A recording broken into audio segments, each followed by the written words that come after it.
ఇది జీలకర్ర బెల్లం. ఇవి రెండు వేరు చేయలేనంతగా కలిసిపోతాయి.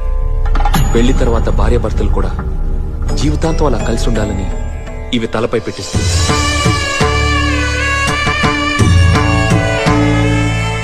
ఇది మంగళసూత్రం.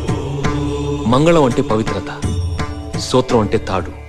ఇది మెడలో పడగానే పెళ్లి అగ్ని కంటే పవిత్రం అవుతుంది.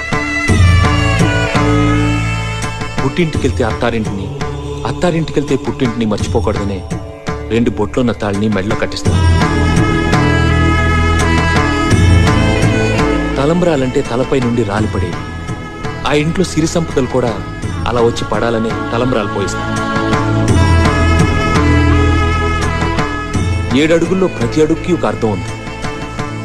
ఒకరి వెంట ఒకరు 7 అడుగులు నడిచి 6వ ప్రాణంగా 5వ తనాన్ని మూటగట్టుకొని 4 దిక్కుల సాక్షిగా 3 ముళ్ల బంధంతో 2 జీవితాలు ఒకటయ్యేదే పెళ్ళంటే.